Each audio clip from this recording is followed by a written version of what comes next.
Hello students. आज हम एक न्यू टॉपिक स्टार्ट करेंगे जिसका नाम है ऑपरेटिंग सिस्टम। तो बेटा आप सबको मालूम होगा कि हम लोग डे टू डे लाइफ में अलग अलग ऑपरेटिंग सिस्टम्स को यूज करते हैं। जैसे फॉर एग्जांपल अगर हम लोग पीसी या कंप्यूटर की बात करें तो मोस्ट ऑफ द कंप्यूटर्स जो हम लोग यूज कर रहे हैं those are having Windows operating system, right. Then mobile phones की बात करें तो एंड्रॉयड एंड आईओएस बहुत फेमस है इसके अंदर, राइट। बहुत सारे स्टूडेंट्स के पास हमारे पास में एंड्रॉयड होगा या फिर एप्पल का आईओएस होगा, right. and this is one more operating system which is linux. okay, so linux is a free operating system। जैसे कि ये सब पेड वर्जन होते हैं इनके, कंपनीज जो है जिन्होंने ये सब को तैयार किया हुआ है, सॉफ्टवेयर है बेसिकली ये सब, right. So these are having licence. Okay, तो हमको कंपनी को लाइसेंस अमाउंट पे करना पड़ता है, but Linux is a free software, free operating system. Okay, तो ये सारे ऑपरेटिंग सिस्टम्स के बारे में हम इस चैप्टर में स्टडी करेंगे। तो before starting with this topic, पहले देखते हैं कि जैसे हम कंप्यूटर को ऑन करते हैं तो क्या क्या स्टेप्स फॉलो होते हैं, ठीक है। तो फॉर एग्जांपल सपोज हमने कंप्यूटर को ऑन किया, ये सबसे पहला स्टेप, हमने कंप्यूटर को ऑन किया। तो ऑन करने के बाद ना बेटा एक प्रोसेस फॉलो होता है जिसको बोलते हैं post. Now, what is the full form of POST? It is Power on Self Test। Full form क्या है इसका? Power on self test. मतलब जैसे ही हम कंप्यूटर को ऑन करते हैं तो ये प्रोसेस स्टार्ट होता है। एज द नेम सजेस्ट कि जैसे ही पावर ऑन किया तो पूरा का पूरा हार्डवेयर चेक होता है स्टूडेंट्स, कि रैम प्रॉपरली कनेक्टेड है ना, हार्ड डिस्क कनेक्टेड है ना, फैन का स्पीड चल रहा है कि नहीं चल रहा है। Okay, because with the help of hardware only, after that only the software will start, right. तो पहले हार्डवेयर चेक हो जाता है, उस प्रोसेस को बोलते हैं पोस्ट। उसके बाद BIOS, BIOS means basic input output system. अब ये एक सॉफ्टवेयर है, ठीक है। तो ये सॉफ्टवेयर स्टार्ट होता है एंड आफ्टर दैट ये हैंडओवर कर देता है to whichever operating system is there in the system. तो जो भी ऑपरेटिंग सिस्टम हम लोगों ने लोड किया हुआ है, it is of course a software. Operating system is a software, yes. तो ये सॉफ्टवेयर रन होना स्टार्ट हो जाता है जैसे हमारा विंडोज का स्क्रीन दिखाई देने लग जाता है, ठीक है। सो जैसे ही हमने कंप्यूटर स्टार्ट किया, विंडोज का स्क्रीन दिखना चालू हो गया। तो माय कंप्यूटर, अलग अलग ड्राइव्स, फोल्डर्स, ये सब दिखाई देना स्टार्ट होता है। अलग अलग एप्लीकेशन के आइकन्स जैसे गूगल क्रोम हो गया। ओके, सो ये सारी चीजें भी हमको दिखाई देने लगती है, राइट।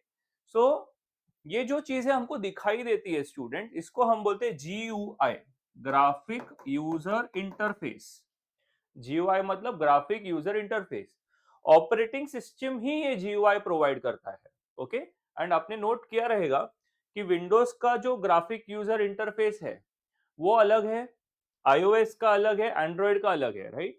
तो हर एक ऑपरेटिंग सिस्टम का खुद का एक ग्राफिक यूजर इंटरफेस होता है। तो उसका उसका भी स्टडी जो है हमें इस चैप्टर में करना है। ओके, जीयूआई का भी स्टडी करना है।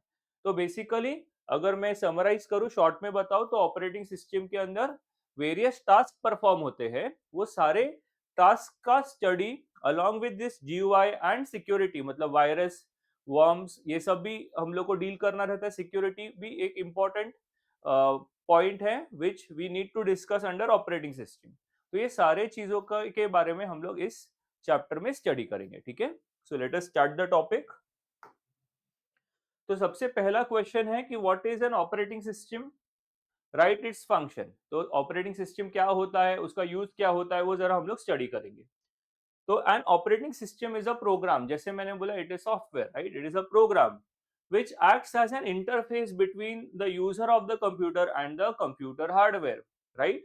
जैसे कि मैंने आपको स्टार्ट में बताया, एक हार्डवेयर होगा, करेक्ट, और ये यूजर, हम लोग यूज करने वाले इस हार्डवेयर को, राइट। तो हम हमारे और हार्डवेयर के बीच में ये ऑपरेटिंग सिस्टम है।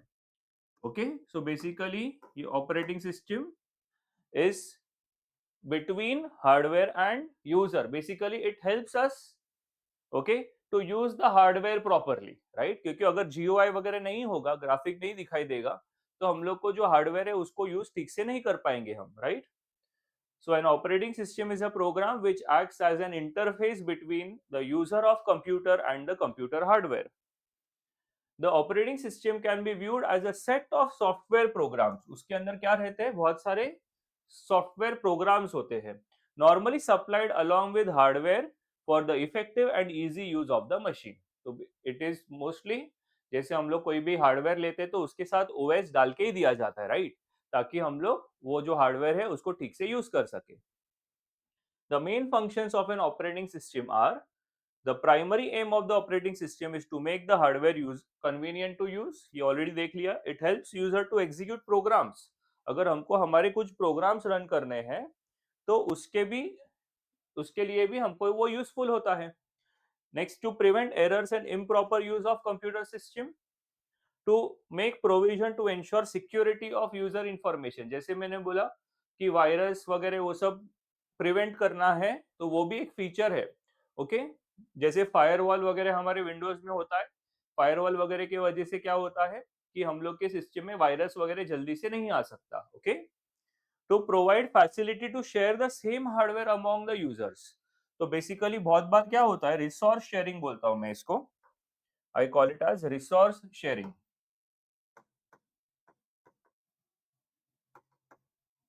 सो what is meaning of resource sharing? जैसे फॉर एग्जांपल कि एक प्रिंटर है हार्डवेयर, वो बहुत सारे कंप्यूटर्स शेयर कर सकते हैं. जैसे कि कोई आपका कॉलेज का लैब होगा, तो उसमें लैब के अंदर, कंप्यूटर लैब के अंदर there will be 20 computers, but there will be only one printer and it is connected in such a way that कि कोई भी कंप्यूटर से प्रिंट कमांड देंगे ना, तो भी वो प्रिंटर से बराबर प्रिंट आउट निकल जाता है. ठीक है, so that is called as resource sharing. वो भी ओएस प्रोवाइड करता है. And proper scheduling of resources among users. तो कभी कभी क्या होता है कि बहुत सारे यूजर्स होते हैं, तो हर एक यूजर को प्रॉपर टाइम देना पड़ता है, तो ताकि वो जो रिसोर्स है वो सबको मिले. ठीक है, तो उस प्रोसेस को शेड्यूलिंग बोलते हैं. ओके, तो ये सारी चीजों के बारे में हम इन डीप स्टडी करने वाले हैं इस चैप्टर में. ठीक है, सो which are the three main areas in which operating system divides its services? And this is one of the most important question. Basically इस चैप्टर को 5 पार्ट में हम डिवाइड कर सकते हैं. ओके, 5 पार्ट्स में. ये चैप्टर बड़ा है, काफी थ्योरी है इसमें, so we can divide this chapter into majorly 5 parts. Okay, the first is information management, IAM. Okay, information management. The second is process management. Okay, the third one is memory management. The fourth is GUI, and last is security. Okay, so we can divide this chapter into 5 parts. First is IM. IM is information management. PM is process management. MM is memory management. GUI is graphic user interface. And last में security, मतलब virus क्या होता है, worms क्या होते हैं, वो सब के बारे में स्टडी है. तो बेटा ये जो 3 है ना, ये काफी लेंदी है. ये इतने ज्यादा लेंदी नहीं है. GUI एंड सिक्योरिटी का ज्यादा लेंदी नहीं है. तो in this session what will be doing is will try to cover this. Okay, and in the next session ये रिमेनिंग पार्ट हो जाएगा. बट मान के चलो बहुत थ्योरी है इस चैप्टर में. I have tried my best to simplify it for you all with many examples and all. तो बहुत सारे examples की मदद से हम सीख लेंगे इसको. ठीक है, तो सबसे पहला ये जो क्वेश्चन है, इसमें तीनों के बारे में स्टडी है स्टूडेंट्स, कि what is IM, what is PM, what is MM. इनका शॉर्ट में डिटेल्स है, फिर हमको एक एक करके बहुत डीप में जाना है. ठीक है, तो इन शॉर्ट IM क्या करता है? Information management. बेटा as the name suggest, whatever information, whatever data we are putting in the computer, वो एक प्रॉपर तरीके से स्टोर होता है, राइट? जैसे इसके अंदर सबसे मेन होता है फाइल सिस्टम. अगर सपोज फाइल सिस्टम नहीं होगा, तो हमको चीजों को कहाँ पे स्टोर करना है, फाइल्स को, यस, हमारे इतने डॉक्यूमेंट्स रहते हैं, तो उसको कैसे हम लोग बराबर फोल्डर वाइज स्टोर करते हैं, राइट? तो ये जो सिस्टम है जिसमें फाइल्स, डायरेक्टरी और उससे रिलेटेड जो भी वर्क है, वो सब कौन करता है? इंफॉर्मेशन मैनेजमेंट, ठीक है? देखते हैं, information management provides facility to store, सबसे पहले स्टोर करने का क्या? फाइल्स को, देन रिट्रीव, वापस से निकालना, modify the information on various devices. The services provided under information management are, तो ये सारे सर्विसेज होते हैं। ओके, क्रिएट फाइल्स और डायरेक्टरी, सबसे पहले फाइल्स या डायरेक्टरीज क्रिएट करना, opening them, exploring them, delete, copy, close the files and change working directory. तो जो भी काम कर रहे, जो डायरेक्टरी में काम कर रहे हैं, उस कभी कभी वो डायरेक्टरी से दूसरे डायरेक्टरी में जाना होता है, उसको बोलते हैं चेंजिंग द वर्किंग डायरेक्टरी, ठीक है? सो ये सारे जो रोल्स है वो किसके अंडर में आ जाते हैं? इंफॉर्मेशन मैनेजमेंट के। Okay, next is process management. Process management, so what is a process first of all? तो स्टूडेंट, अगर सपोज कोई प्रोग्राम है, okay, there is a program which is inside the memory, hard disk में है, in short it is there inside the hard disk. Okay, so this program is not a process. What is a process? अगर ये program को हमने execute करना start किया, then it becomes a process. आ रहा है समझ में? क्योंकि हार्ड डिस्क में तो सपोज 100 प्रोग्राम्स है, तो 100 programs will not become a process, ठीक है? उसमें से किसी एक को क्लिक करके एग्जीक्यूट करना जब हमने चालू कर दिया, तब वो जो प्रोग्राम है वो बन जाता है प्रोसेस। आ रहा है समझ में? Yes. So what is a process management? Process management keeps track of all running programs called processes. तो in short, the running programs are called as processes. I hope this is clear. Okay, अगर कोई program run हो रहा है तो उसको process बोलते हैं। और प्रोसेस मैनेजमेंट क्या करता है? इन सबका ट्रैक रखता है कि कौन से प्रोग्राम रन हो रहे हैं, या फिर कोई प्रोग्राम ब्लॉक स्टेट में है, कोई प्रोसेस, या फिर कोई प्रोसेस रेडी है बट उसको कंप्यूटर का टाइम चाहिए। ये सबका जो ट्रैक है वो कौन रखता है? Process management. In multi user operating system, number of users located at different terminals में execute different programs at the same time. In such case, operating system keeps track of all processes. It schedules them and dispatches them one after the another. इसके लिए एक simple example हमने लिखा है, in a computer lab several users may be logged into the same server from different computers. The operating system on the server manages all these processes together.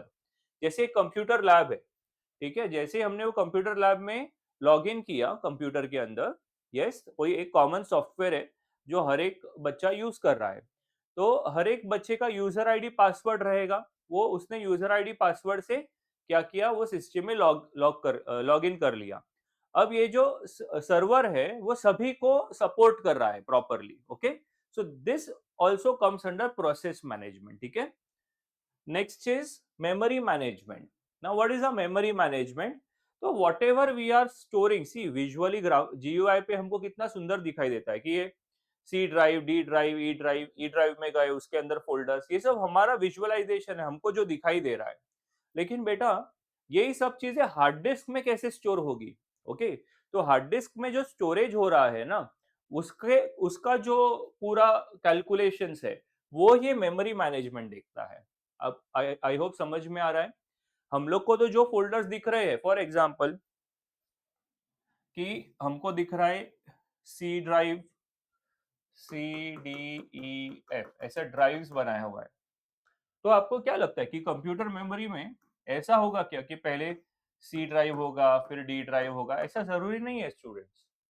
Okay, ये कैसे भी hardware के अंदर जिधर जिधर जगह मिली हार्ड डिस्क में, वहां वो ड्राइव्स बन जाते हैं, ठीक है?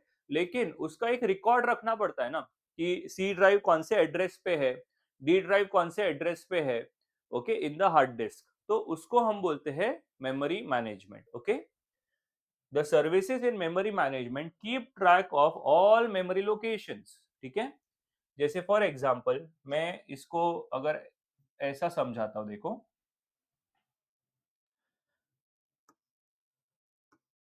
ये सपोज हमारा मेमोरी है और यहाँ पे एड्रेस लिखा हुआ है, सपोज 0 1 ऐसे करके 1000।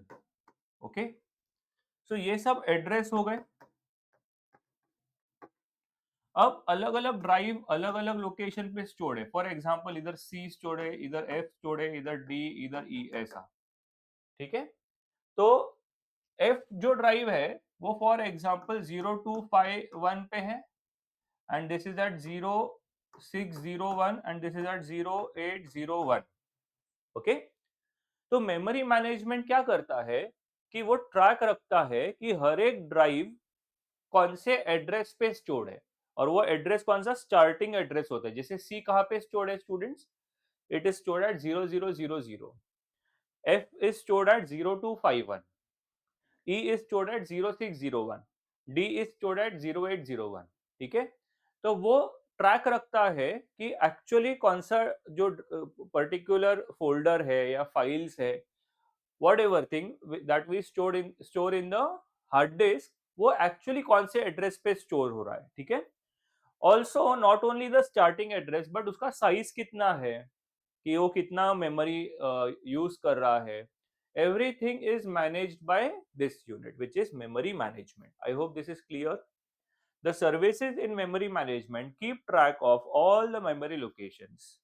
They determine the memory allocation policy and use various technique and algorithm to achieve it. क्योंकि देखो मेमोरी मैनेज करना बहुत जरूरी है। फॉर एग्जाम्पल क्या होता है, कभी कभी है ना, थोड़े थोड़े बीच बीच में से कोई प्रोग्राम हम डिलीट कर देते हैं। फॉर एग्जाम्पल कि एफ और ई के बीच में एक कोई प्रोग्राम था, फॉर एग्जाम्पल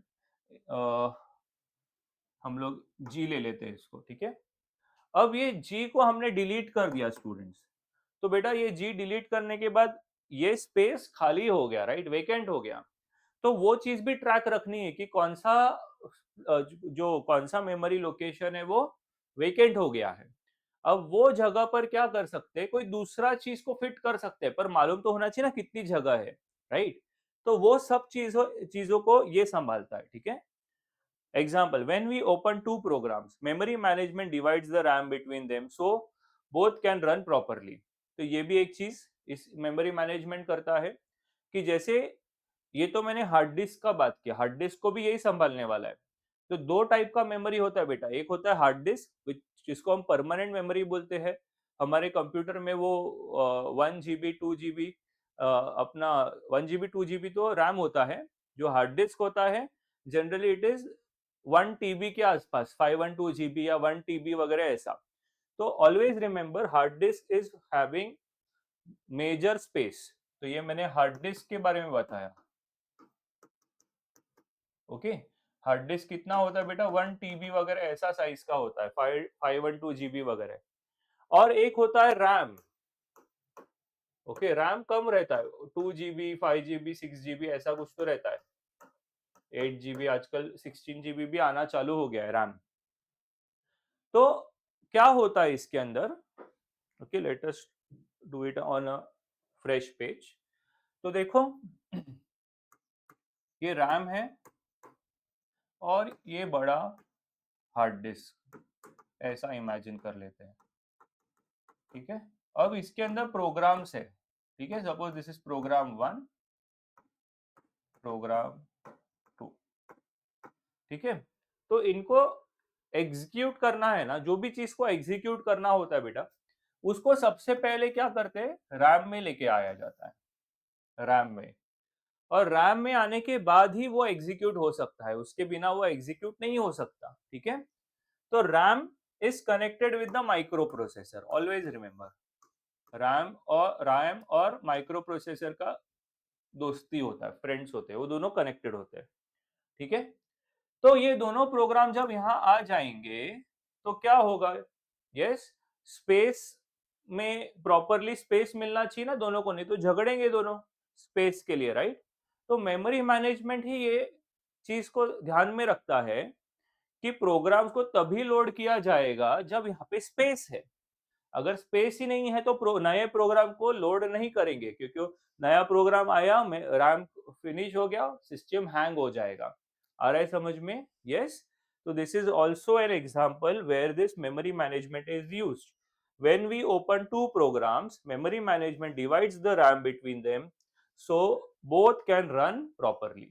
Okay, so ये एक बहुत ही इंपॉर्टेंट क्वेश्चन हमने कर लिया है जिसमें हमने तीन चीज के बारे में देखा बेटा। पहला, इंफॉर्मेशन मैनेजमेंट, याद क्या रखना है, फाइल सिस्टम, सिंपल रखते चीजों को।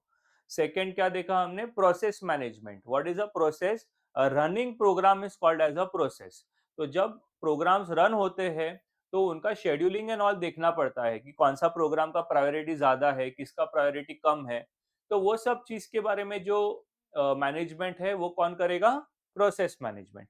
And last, memory management. Memory management में हमने देखा कि हार्ड डिस्क और रैम को प्रॉपरली कैसे यूज करना है वो कौन देखेगा, memory management. Just remember this three parts of this chapter. Okay, next question is, we what we will be doing is, अब हमको एक एक करके ना इनके बारे में फिर से स्टडी करना है। समझो रिवीजन हो रहा है along with the list of system calls in it। तो समझो कि वही चीज वापस रिवाइज कर रहे हैं बट कुछ सिस्टम कॉल्स करके कंसेप्ट होता है वो भी हम देखने वाले हैं। अब ये क्यों ऐसे मैंने किया, बिकॉज ये भी एग्जाम में आ रहा है। तो वो जो क्वेश्चन है वो तो आता ही है, प्लस ऐसा क्वेश्चन आ जाता है कि what is individually, what is information management and list the system calls in it. तो उसके लिए मैंने सोचा कि चलो ये भी डिस्कस कर ही लेते हैं। तो बेटा व्हाट इज इंफॉर्मेशन मैनेजमेंट, वो तो हमने देख लिया है, store, retrieve, modify files and directories and all, ठीक है। सिस्टम कॉल पे ध्यान देते हैं। तो सिस्टम कॉल का मतलब बहुत ही सिंपल है कि वो क्या क्या चीजें, क्या क्या मतलब उसका क्या क्या फंक्शनैलिटी है, वो आईएम क्या क्या फंक्शन करेगा, ठीक है। तो सबसे पहले है create a file, create a directory, open a file for read या write purpose, explore a directory, close a file and change working directory। ये सारी चीजें कौन करता है, information management. So it can be a 2 to 3 marks का question. Okay, next is function call या system call for process management. अब process management हमने क्या होता है वो ऑलरेडी देखा है, उसमें क्या क्या चीजें हो सकती है, सिस्टम कॉल्स क्या क्या पॉसिबल है। पहला है read a process, block a process, resume a process, ठीक है। तो व्हाट इज अ प्रोसेस, सी एक प्रोग्राम है हार्ड डिस्क में, ओके, उसको हमने स्टार्ट करना है, एग्जीक्यूट करना है, तो उसको बोलते हैं रीड अ प्रोसेस, ठीक है। सपोज कि उसको हमको अभी उसको ब्लॉक करना है, रोक देना है, उसको रोक देना है, तो उसको बोलते हैं ब्लॉक का प्रोसेस। फिर से उसको स्टार्ट करना है, उसको बोलते हैं रेज्यूम अ प्रोसेस, ठीक है। टर्मिनेट अ प्रोसेस, पूरा ही बंद कर देना है उसको, टोटल बंद, उसको बोलते हैं टर्मिनेट। सस्पेंड अ प्रोसेस, थोड़े टाइम के लिए रुकाना है, फिक्स टाइम के लिए, उसको बोलते हैं suspend a process. Delay a process and change the priority of the process, मतलब जैसे सपोज कि इसका अभी हाईएस्ट प्रायोरिटी था, उसको लोएस्ट पे डाल दिया। तो ये सारे काम कौन करता है, प्रोसेस मैनेजमेंट। देखो सिस्टम कॉल्स का इंपॉर्टेंस है, इससे मालूम पड़ता है कि ये जो मैनेज प्रोसेस मैनेजमेंट है वो क्या क्या काम करेगा अपने लिए, ठीक है। Next is memory management. Okay, so जैसे मैंने आपको मेमोरी मैनेजमेंट में क्या बताया था, हार्ड डिस्क और रैम को कैसे मैनेज किया जाता है उसके बारे में ये स्टडी है। तो when a job is to be executed the operating system loads the job in the main memory from disk. तो मेन मेमोरी मतलब RAM, yes always remember, main memory मतलब क्या होता है स्टूडेंट्स, रैम। तो रैम के अंदर आता है, कहां से, फ्रॉम डिस्क, डिस्क मतलब हार्ड डिस्क, तो हार्ड डिस्क से रैम में आता है, ये चीज मैंने पहले ही बताई आपको। But before loading it in memory, it should know that how much of free memory is available and how much of memory should be allotted to the job। yes, तो ये सब काम करने से पहले मालूम तो पड़े कि रैम में कितनी जगह अभी है। देखो लोड डायरेक्ट कर देगा क्या, अंधाधुंध लोड करेगा क्या, नहीं। पहले वो देखेगा कि इसमें जगह कितनी है, दूसरी इसको कितनी जगह चाहिए। सपोज इसके अंदर जगह है से 1 GB, टोटल 4 GB का है, 1 GB जगह है, और इसको चाहिए ½ GB, तो तब तो लोड कर देगा।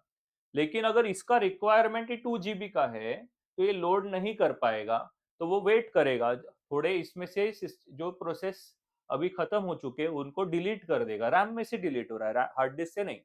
तो रैम में से उसको डिलीट कर देगा, 2 GB का जगह तैयार करेगा एंड फिर इसको लोड करेगा। समझ में आ रहा है? यस। तो इन शॉर्ट जितना स्पेस चाहिए उतना फ्री करेगा और फिर उसको लोड करेगा। ठीक है? So this all thing is done by memory management. Okay, for this the operating systems keeps list of all free memory location. तो एक लिस्ट तैयार रखना पड़ता है और लिस्ट को अपडेट करते रहते हैं बार बार कि कितने फ्री लोकेशंस अवेलेबल है। ठीक है?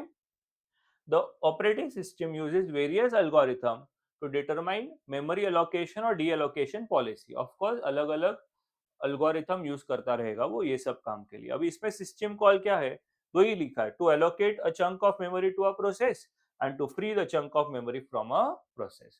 तो allocate करना मेमोरी और deallocate करना, ये दो ही ज्यादा मेजर काम कौन करता है, मेमोरी मैनेजमेंट। ठीक है? नेक्स्ट इज हमें 3 ऑपरेटिंग सिस्टम्स के फीचर्स करने हैं अभी। ठीक है? सबसे पहला है विंडोज 98।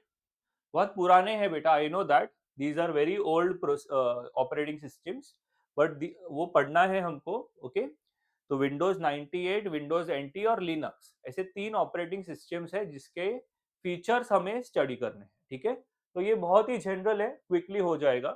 तो पहला क्या है इसका फीचर, इजी टू यूज। देखो विंडोज से इजी मेरे ख्याल से कोई ऑपरेटिंग सिस्टम नहीं है, उसके लिए सब जगह पे विंडोज यूज होता है। हाईली मैं बोलता हूँ सबसे ज्यादा कोई ऑपरेटिंग सिस्टम यूज होता है तो वो है विंडोज। ओके? क्यों? क्योंकि इजी है ना, यूजर को इजी जो चीज लगती है कोई भी नॉर्मल यूजर भी उसको इजीली सीख सकता है, उसके लिए वी यूज विंडोज। ओके? तो Windows 98 is a single user multitasking operating system. Navigating around the computer is easier, just click पे हम नेविगेट कर सकते हैं। A file can be open by a single click. Okay? Windows 98 allows us to use multiple monitors with single computer. एक computer system पे हम बहुत सारे मॉनिटर्स को भी कनेक्ट कर सकते हैं। New hardware can be easily installed and used without restarting the computer. तो नया हार्ड कोई भी हार्डवेयर को हमको कनेक्ट करना है वो हम इजीली कर सकते हैं, रीस्टार्ट करने की जरूरत नहीं है। With Windows 98 we can use digital cameras and other digital imaging device, webcam वगैरह भी इसके साथ कनेक्ट कर सकते थे। Okay? Faster as compare to उसके पहले वाले सिस्टम से ये ऑब्वियसली फास्टर होगा। The computer speed and efficiency can be easily improve by simple maintenance. तो जो भी अनयूज चीजें हैं उसको डिलीट करेंगे, टेम्पररी फाइल्स को डिलीट करते करेंगे, एक बेसिक मेंटेनेंस करेंगे। ठीक है? तो हम लोग उसका स्पीड को बढ़ा सकते थे। ट्रू वेब इंटीग्रेशन, तो यहाँ पे क्या हुआ कि जो अपना इंटरनेट है वो हम लोग इस विंडोज 98 के साथ आराम से कनेक्ट करके यूज कर सकते थे। Okay? Windows 98 can be easily connected to internet, emails and messages can be sent. Internet conference can also be arranged. जो आज हम लोग Zoom मीटिंग वगैरह बोलते हैं, उस टाइम पे उसको इंटरनेट कॉन्फ्रेंसेस बोलते थे। तो वो भी सब इसके साथ इजीली हो सकता है। मोर एंटरटेनिंग, तो डीवीडी एंड डिजिटल ऑडियोज वगैरह मूवीज देख सकते थे, टेलीविजन ब्रॉडकास्ट भी हम लोग ये कंप्यूटर्स विंडोज 98 सपोर्ट करता था ये सब चीजों को। ठीक है? Next is Windows NT. NT stands for new technology.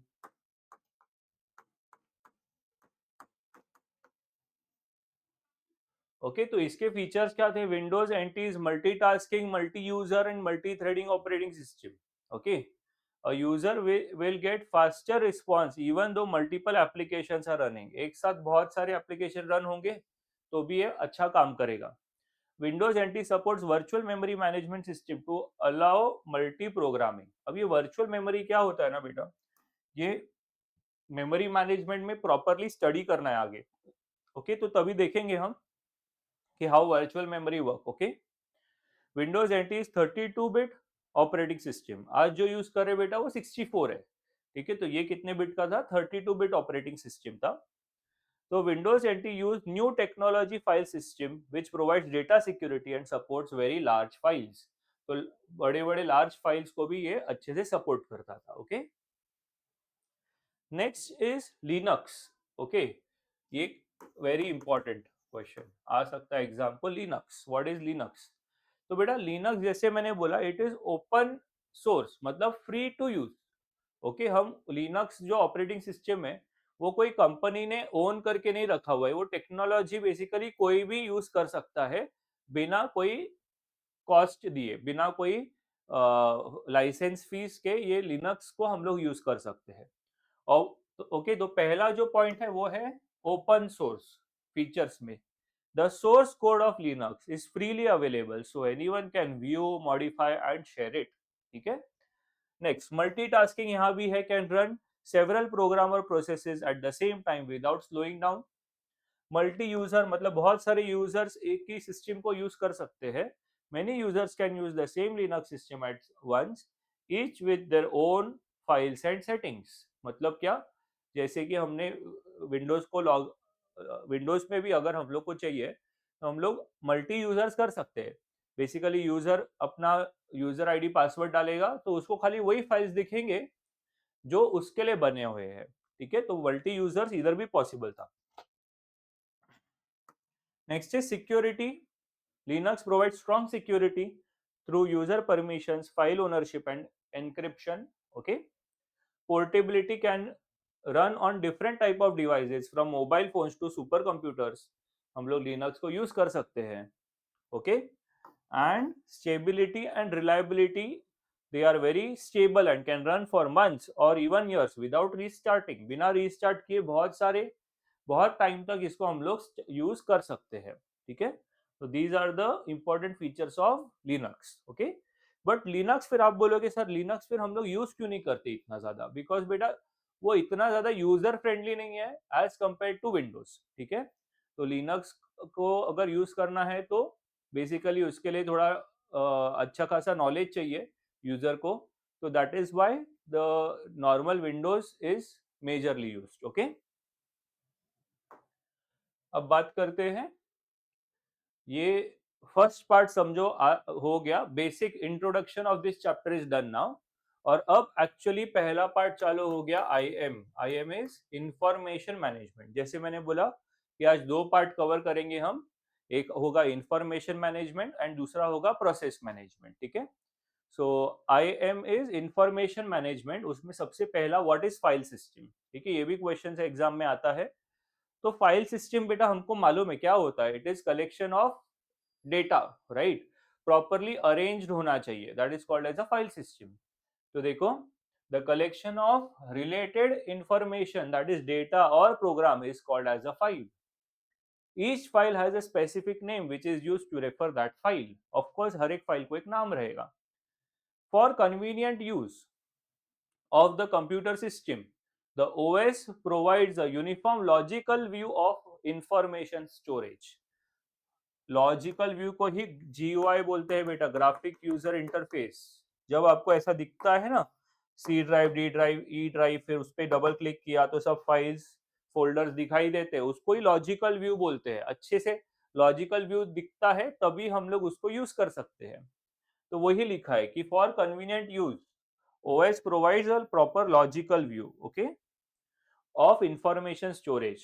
The OS maps files onto the physical device such as hard disk. ठीक है, तो बेसिकली ऑपरेटिंग सिस्टम क्या करता है, ट्रैक रखता है कि सपोज एक फाइल है जिसका नाम, फॉर एग्जांपल हम लोग ले लेते हैं OS नाम से, मैंने एक फाइल बनाया chapter 1 ऑपरेटिंग सिस्टम। ये मेरे को ऐसा दिखाई दे रहा है chapter 1 ऑपरेटिंग सिस्टम, लेकिन ये हार्ड डिस्क में कहाँ स्टोर्ड है, उसका एक मैपिंग होना चाहिए ना। मैपिंग का मतलब क्या होता है, रिकॉर्ड मेंटेन करना कि दिख chapter 1 OS ये तो नाम है, ओके, बट वो कहाँ स्टोर्ड है, एक्चुअली वो कहाँ स्टोर्ड है, वो फिजिकल मेमोरी में, उसका भी एक ट्रैक रखना पड़ता है। ठीक है, तो वो मैप करता है कौन, OS।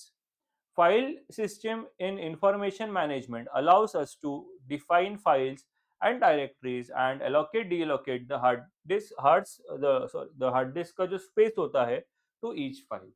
तो ये सारे काम कौन करता है, फाइल सिस्टम के अंडर, इंफॉर्मेशन मैनेजमेंट के अंडर आता है। ठीक है, अभी इसमें दो टाइप के सिस्टम है, एक है टेप बेस्ड और एक है disc based.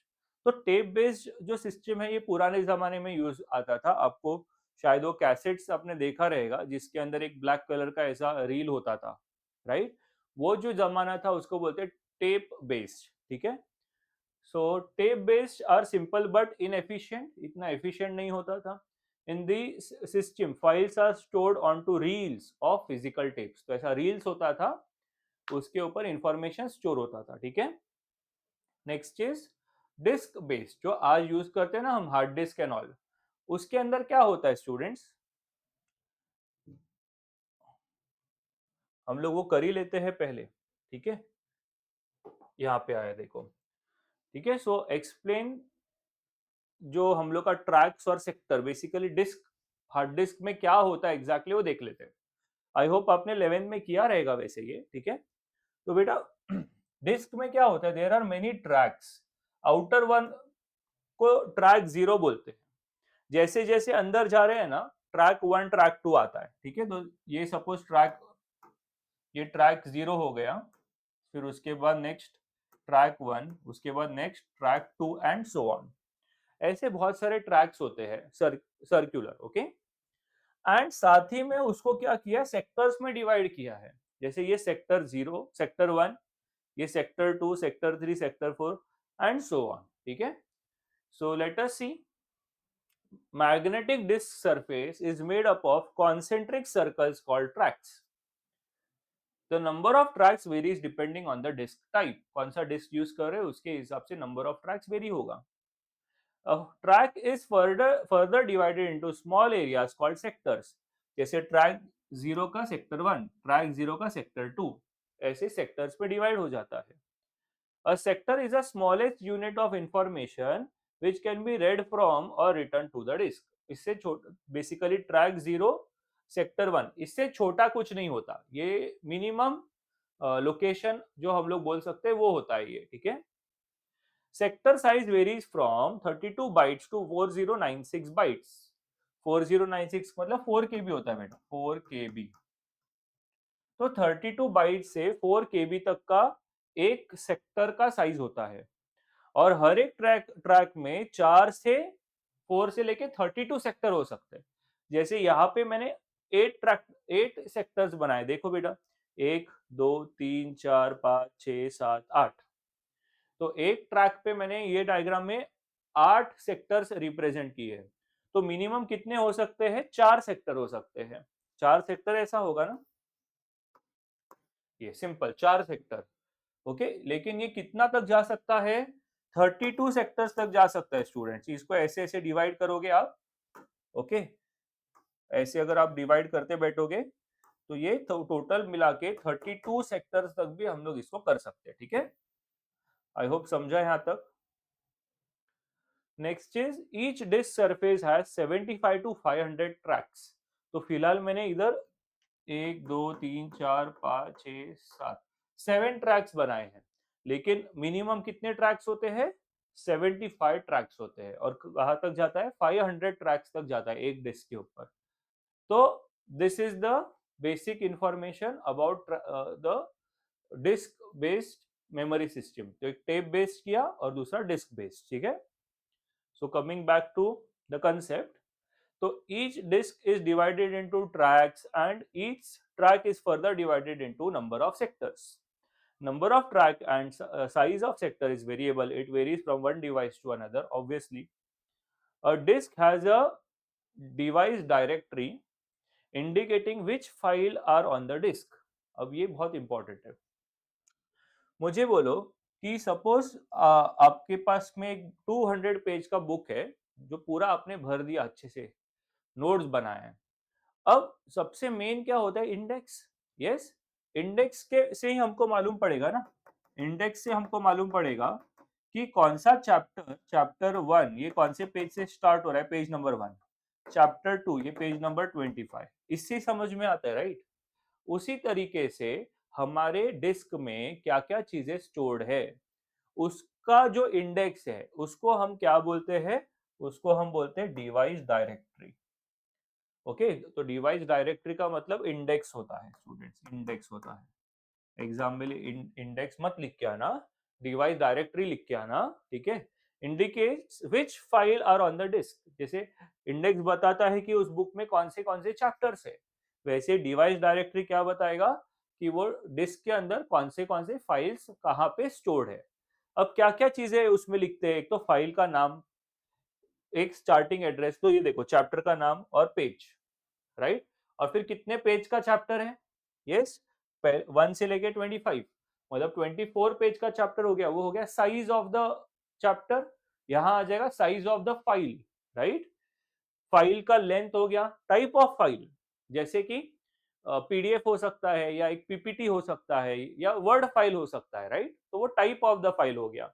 Time of creation, ये भी आप देखोगे तो बहुत इंटरेस्टिंग है। देखो आप कोई भी फाइल पे क्लिक करोगे ना, तो उसमें कभी क्रिएट हुआ था और लास्ट टाइम कभी यूज में लिया है, वो भी चीजें दिखाई देती है, राइट। तो वो सब चीजें देखो, and time of last update, ये सारे चीजें कहाँ लिखी होगी बेटा, अपने इंडेक्स में। वो इंडेक्स का नाम क्या होता है, device directory. I hope this is very clear. तो this is all about file system. अगर क्वेश्चन आया तो आपको ये पूरा चीजें लिख के आना है, ठीक है। Next is 3 stages of IO operation related to disk. तो बेटा डिस्क क्या होता है वो हमने देख लिया, ट्रैक्स होते हैं, सेक्टर्स होता है नॉल। तो उसमें 3 स्टेप के अंदर इंफॉर्मेशन को हम लोग रिट्रीव करते हैं। इंफॉर्मेशन रीड या राइट करने का 3 स्टेप है। तो देखो फॉर एग्जांपल कि हम लोग को ये है ना, ये रीड राइट हेड है, इसको क्या बोलते हैं, रीड राइट हेड। मतलब ये हेड है ऐसा, ओके, जो कि मूवेबल होता है। कौन से ट्रैक के ऊपर लाना है, कहां से इंफॉर्मेशन लाना है, उसके हिसाब से ये मूव होता है, ठीक है। तो फॉर एग्जांपल कि इनिशियली वो ये ट्रैक पे था, ओके,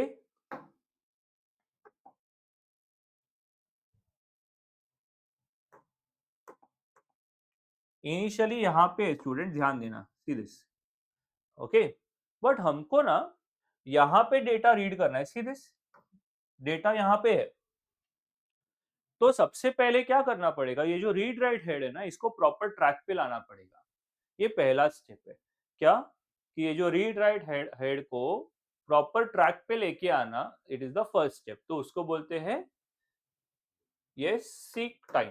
क्या बोलते हैं स्टूडेंट, सीक टाइम। देखो, the time taken to move read write head in और आउट, या तो अंदर जाएगा या तो बाहर आएगा, इन या आउट, ऐसा, ऑन द करेक्ट ट्रैक पे लेके आने के लिए जो टाइम लगता है उसको बोलते हैं सीक टाइम। ये देखो सीक टाइम। अब ये ट्रैक पे तो आ गया, बट डेटा बेटा इधर है सपोज, राइट। अब क्या होगा मालूम है, डिस्क घूमेगा। आ रहा है समझ में, तो ये जो डेटा है ना, ये डिस्क ऐसा घूमेगा, बीच में स्पिंडल होता है बेटा, उसके मदद से डिस्क ऐसा घूमेगा और बराबर ये जो डेटा ब्लॉक है वो यहाँ आ जाएगा। आ रहा है समझ में, यस। इसको बोलते हैं लेटेंसी या रोटेशनल डिले बोलते हैं, ठीक है, लेटेंसी या रोटेशनल डिले, ठीक है। The time taken to wait until the desired sector comes under the read write head as the disk rotates is called as latency or rotational delay. And last, ये जब इधर आ गया, अब information read करना है या राइट करना है बेटा, उसको बोलते हैं हम ट्रांसमिशन टाइम बोलते हैं। The time taken to activate the read write head and read the data या write the data is called as transmission time, okay. सो ये 3 स्टेप का प्रोसेस है। ये भी एक इंपॉर्टेंट क्वेश्चन आपके एग्जाम में आया जा सकता है। जनरली ये क्वेश्चन और ये क्वेश्चन को कंबाइन करके 4 मार्क्स का क्वेश्चन आता है, ठीक है। what are track and sector, what is this seek time, what is this latency and transmission time, ये सबको मिला के 4 मार्क्स का क्वेश्चन आ सकता है, ठीक है। सो नेक्स्ट कंसेप्ट आता है, ये सब आईएम ही चल रहा है बेटा, इंफॉर्मेशन मैनेजमेंट, ओके।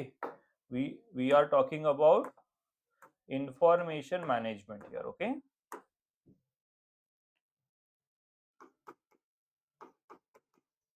सब आईएम का पार्ट चल रहा है, okay, yes. So next concept is very interesting, that is what is a block of data, ठीक है। define a block with reference to operating system, ठीक है। तो ध्यान देना स्टूडेंट्स,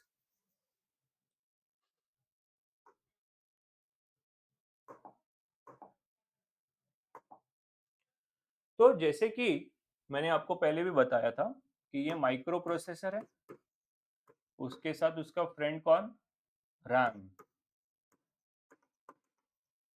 और ये हार्ड डिस्क। सपोज उसमें से ना एक फाइल अपने को इधर लोड करनी है, ओके, और ये फाइल का जो साइज है, size of file is for example 100 KB, kilo byte, 100 KB, okay. 100 KB का मतलब क्या होता है मालूम है, ये 1 लाख बाइट, ठीक है। अब सपोज दैट हम लोग को इसको रीड करना है, तो बेटा ये हम लोग बिट बाय बिट लेंगे क्या, एक एक बिट या एक एक बाइट लेंगे? अगर एक एक बाइट भी लेंगे तो फिर 1 लाख टाइम्स आएगा। प्रॉब्लम समझ में आ रहा है? एक एक बाइट अगर एट अ टाइम एक बाइट अगर ट्रांसफर करेंगे यहाँ पे, यस, तो बहुत सारा साइकिल लग जाएगा उसके लिए। तो क्या किया जाता है कि ये जो 1 लाख, इसको जरा आपके रेफरेंस से हटा देता हूं, 100 KB को है ना 4 KB के 25 पार्ट्स में डिवाइड कर देते हैं। यस, ये 4 KB जस्ट एन एग्जांपल है, हाँ। 4 KB के 25 पार्ट्स में डिवाइड कर देते हैं, और ये जो पार्ट है ना, एक पार्ट, इसी को ब्लॉक बोलते हैं। समझ में आ गया what is a block? Yes, कि जब भी हम कोई भी फाइल को हार्ड डिस्क में से रैम में लाएंगे, तो बिट बाय बिट या बाइट बाय बाइट नहीं लेके आया जा सकता, उसको एक प्रॉपर कैलकुलेटेड तरीके से लेके आया जाता है। तो फॉर एग्जांपल 4 KB के पार्ट्स में लेके आ रहे हैं हम उसको, तो 4 KB के 25 पार्ट्स में वो ट्रांसफर होगा। I hope this is clear. Each is called as a block. अब ये ब्लॉक के बारे में स्टडी करना है, ठीक है। तो स्टार्ट करते हैं। A block in an operating system is a fixed size unit of data that is used for storing and transferring information between the computer's memory, मतलब RAM, and the hard disk. अभी बताया मैंने. Yes, when the operating systems need to read or write data to a disk, it doesn't handle it bit by bit or byte by byte. Instead, it groups data into chunks called blocks to make the process faster and more organized. When the operating system handles block of data, it needs to keep track of some important details about each block called parameters. तो अब वो parameters दिखेंगे, okay. तो हर एक block के बारे में यार इंफॉर्मेशन तो रखना पड़ेगा ना, तो वो सब इंफॉर्मेशन को बोलते हैं पैरामीटर्स, जिसमें जो पहला पैरामीटर है वो है फाइल आईडी, ओके। तो बेटा फाइल आईडी क्या होता है कि ये जो ब्लॉक है, ओके, मतलब ये वाला, ये तो फाइल था ना, ये ब्लॉक 25 पार्ट्स, वो कौन से फाइल को बिलोंग करता है, ये वाली फाइल को, राइट। इसका आईडी रहता है वो, आ रहा है समझ में। तो सपोज दैट ये जो ब्लॉक आया, ओके, देयर आर 25 ब्लॉक्स, तो 25 blocks are coming here, but they are coming from which file? For example file number, इसको नाम दे दिया फाइल नंबर 301। तो ये सब पे क्या लिखा रहेगा, सभी ब्लॉक्स पे लिखा रहेगा कि ये 301 फाइल नंबर को बिलोंग करते हैं, ठीक है। तो देखो वही लिखा हुआ है 30, इधर एग्जांपल 103। तो देखो it is a code given to each data file. This helps the operating system know which file the block belongs to. Block belongs to notes dot text, notes dot text को file ID दे दिया 103। Block into memory address starting at 1000, मतलब क्या कि ये जो memory address रहेगा, ये इसका जो एड्रेस है स्टार्टिंग एड्रेस वो 1000 रहेगा बेटा, ये फाइल का। इन्होंने एग्जांपल 103 का लिया हुआ है, ओके। तो नाम क्या है उसका, नोट्स डॉट टेक्स्ट, बट उसका आईडी क्या है 103, ओके। अब ये जितने भी ब्लॉक्स होंगे, सब पे क्या लिखा रहेगा, फाइल आईडी 103 सब पे, ताकि मालूम पड़े कि वो ब्लॉक कौन से फाइल को बिलोंग करता है, ठीक है। नेक्स्ट, एक तो हो गया फाइल आईडी, दूसरा है starting position. It is the location on the disk where the block begins. It helps the OS locate where exactly the block is stored. Example block starts at sector 1205 on the disk. तो ये starting position block का होता है, ठीक है। Number of bytes to be read, ये कितने block का साइज बेटा है basically. This tells how much data the OS should read from the block. Example read 4 KB, 4 KB का ब्लॉक होगा। Last, starting address of memory, it indicates where in the computer main memory the block data should be loaded. Okay, तो ये दोनों में क्या difference है। ये सी, ये जो था ना स्टार्ट पोजीशन, ये हार्ड डिस्क का स्टार्ट पोजीशन था, हार्ड डिस्क, ठीक है। तो हार्ड डिस्क का जो स्टार्ट पोजीशन है, हर एक ब्लॉक का अलग अलग स्टार्ट पोजीशन होगा, वो ये था। और जब ये लोड होकर के रैम में आ जाता है, मेन मेमोरी में, तो वहां कहाँ पे स्टोर हो रहा है ना, उसका ये है start disk, starting address of memory.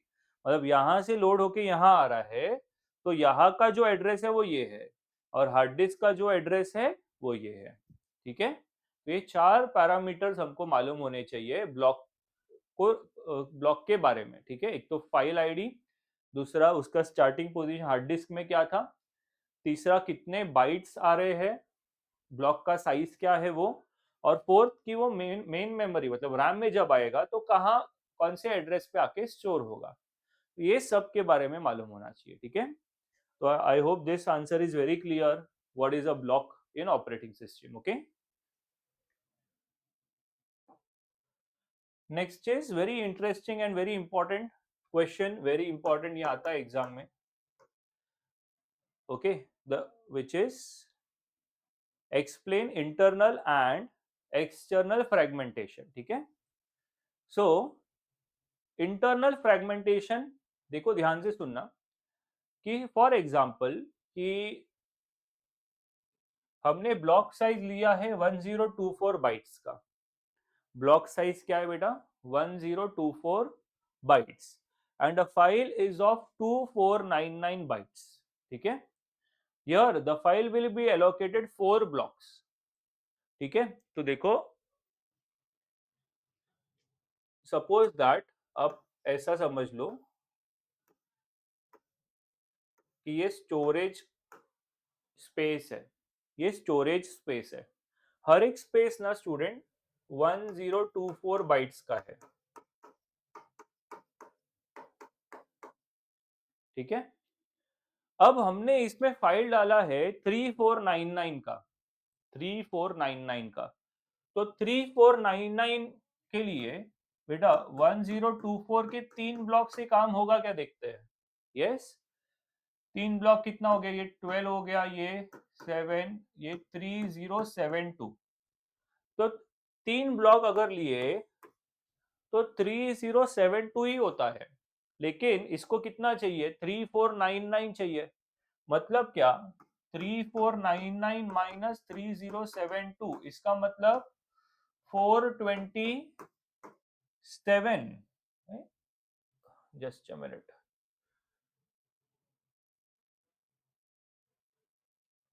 हाँ 427, ये 597 नहीं आएगा, यहाँ पे 427 आएगा।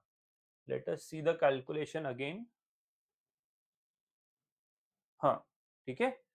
So 597 bytes would be wasted. This is called as, just a minute, हाँ, नहीं इससे माइनस करना पड़ेगा ना 1024 से, ठीक है। अब 1024 में ये 247 आ जाएगा, इधर ये करेक्ट ही दिया रहेगा स्टूडेंट्स। देखते हैं, हाँ। ये इत, इतना स्पेस मतलब 427। अब 1024 माइनस 427 करते हैं, ठीक है। तो this will become 7, 9 and 5, correct. 597 bytes waste हो जाएगा, ये वेस्ट हो गया सीधे सीधे। ओके, डायग्रामेटिकली समझ में आएगा, फिर से देखते, देखो ब्लॉक साइज कितना है 1024, मतलब ये जो ब्लॉक्स है वो 1024 के बनाए हैं, और इसमें एक फाइल स्टोर करना है बेटा। फाइल का साइज क्या है 3499, ये फाइल का साइज है। तो 3499 कितना स्पेस में आएगा, ये 3, यस, तो मैंने इसको 3 से मल्टीप्लाई किया तो 3072, इससे इसको माइनस किया तो 427, तो ये 427 यहां तक फाइल आ रहा है, देखो इतना अपना फाइल ही स्टोर हो गया। बट ये जो जगह ये वेस्ट हो गया ना, क्योंकि ये काम में नहीं आ रहा, ये कितना है 597 का जगह वेस्ट हो गया, समझा? इसको बोलते हैं इंटरनल फ्रैगमेंटेशन। आ रहा है समझ में? ये जरा एग्जाम्पल ही अजीब है। मैं दूसरा एग्जाम्पल, टेक्सचुअल एग्जाम्पल था, मैं दूसरा एक सिंपल एग्जाम्पल लेते, देखो सपोज कि 1000 का ब्लॉक साइज है, ठीक है, ये देखो 1000 के ब्लॉक्स बनाए हुए, सबका साइज 1000। इजी एग्जाम्पल ले लेते हैं,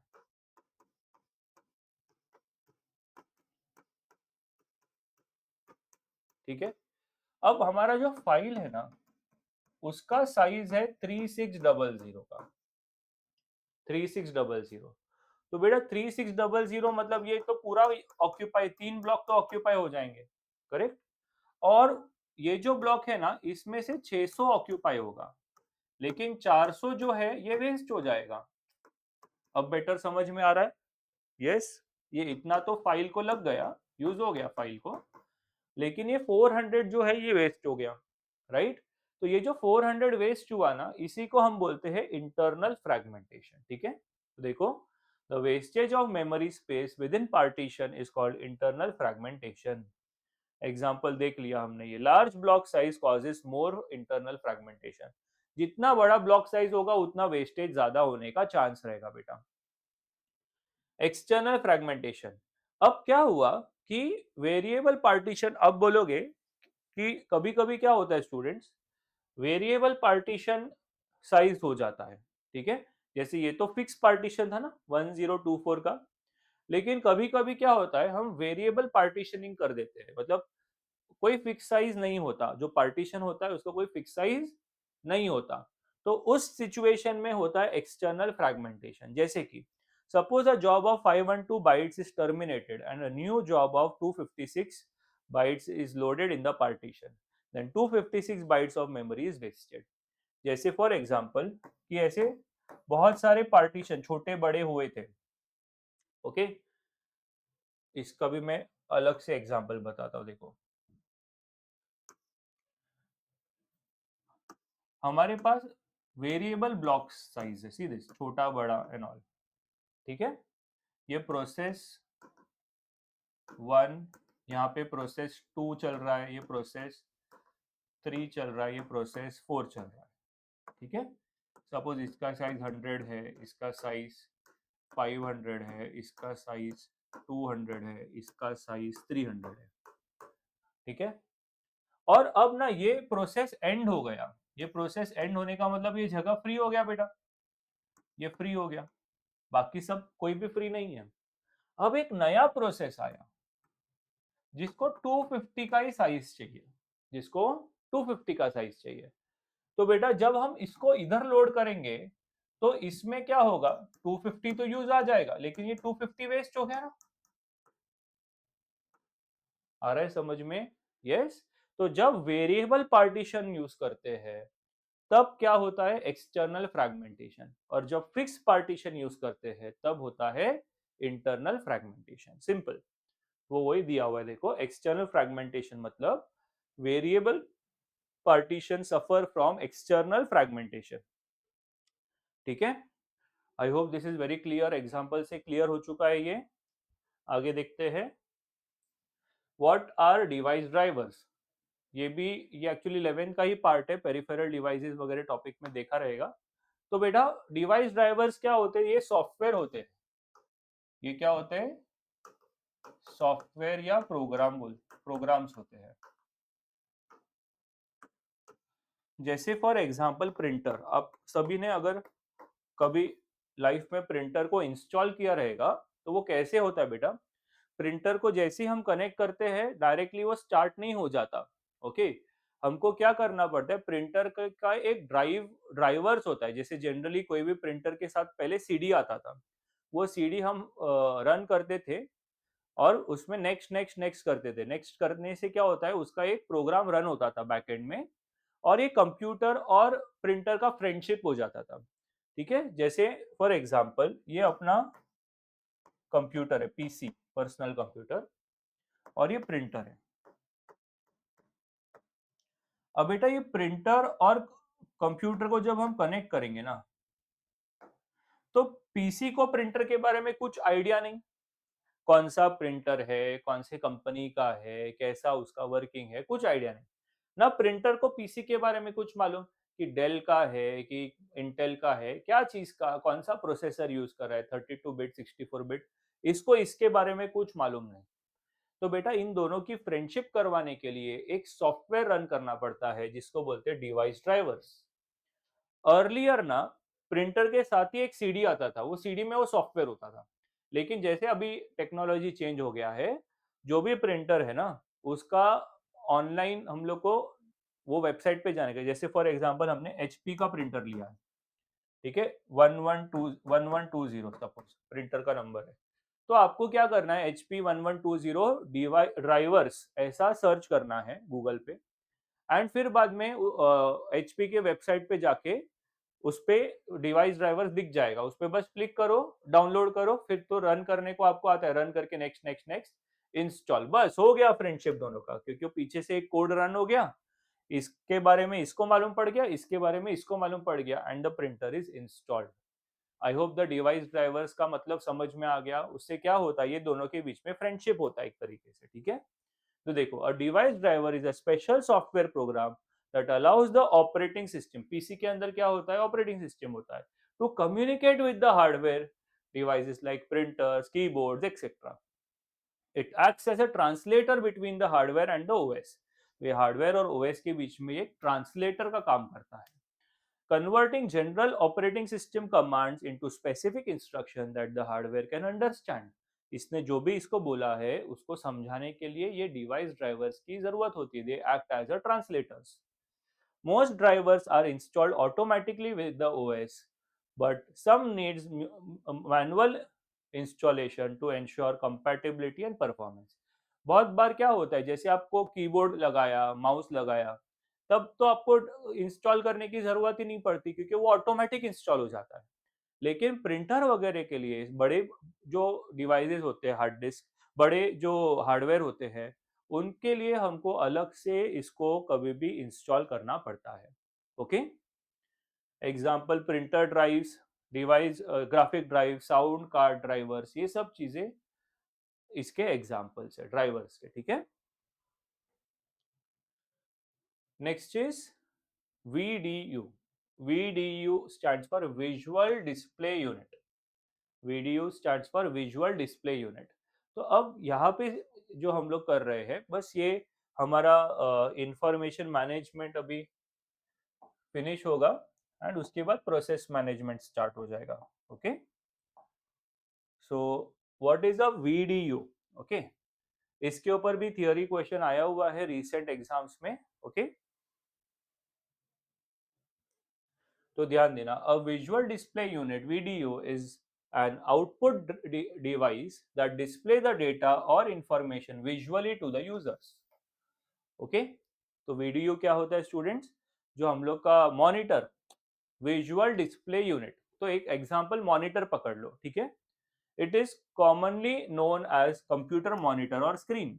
अब उसके दो टाइप होते हैं, डम एंड दूसरा इंटेलिजेंट टर्मिनल, ठीक है। तो dumb terminal, a dumb terminal is a simple display and keyboard device that cannot process data on its own। मतलब एक सिंपल खाली डिस्प्ले रहेगा और कीबोर्ड रहेगा, ज्यादा कुछ प्रोसेसेस उसमें नहीं हो सकता। It only sends input to the server and display output received from it। It has no CPU or memory of its own। Example, early computer system used in banks or railway station connected to the central computer। तो बेटा जैसे railway system है, वो ticket counter रहते हैं, अब उनके पास जो कंप्यूटर्स होता है उसके अंदर उनको खाली एक ही सॉफ्टवेयर रन करना है, वो सेंट्रल रेलवे का सॉफ्टवेयर रन करना है। तो वो खाली क्या करेंगे, वो स्टेशन का कोड डालेंगे, फटक से टिकट आएगा, उनको थोड़ी बैठ के गेम खेलना है।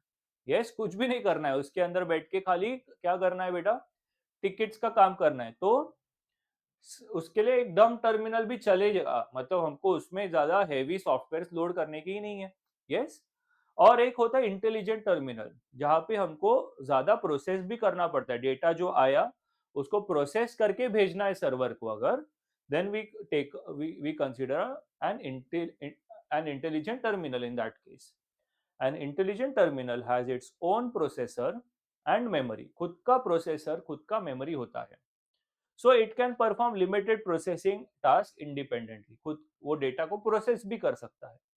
It can edit the data, run small programs and store temporary information before sending it to the server. Example modern ATMs, जैसे अपना ATM सिस्टम होता है, उसके अंदर भी जो उसको एक इंटेलिजेंट टर्मिनल बोलते हैं, या point of sale POS system जो अपना ये स्वाइप मशीन वगैरह होता है से अपने इसके अंदर क्या शॉप्स वगैरह के अंदर used in shops are intelligent terminals.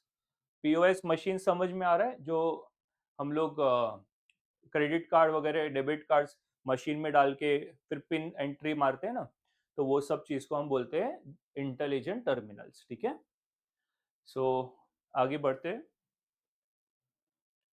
Use of video RAM. Okay, तो बेटा ये जो डिस्प्ले डिवाइसेस होते हैं ना, डिस्प्ले डिवाइस, सपोज ये डिस्प्ले डिवाइस है, उसके अंदर जो मेमोरी होता है,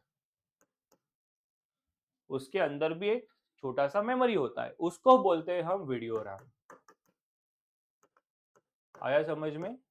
तो जो डिस्प्ले डिवाइसेस मॉनिटर्स है, उसके अंदर भी छोटा सा एक जो मेमोरी होता है, उसको हम बोलते हैं वीडियो रैम. तो उसके बारे में स्टडी करना है.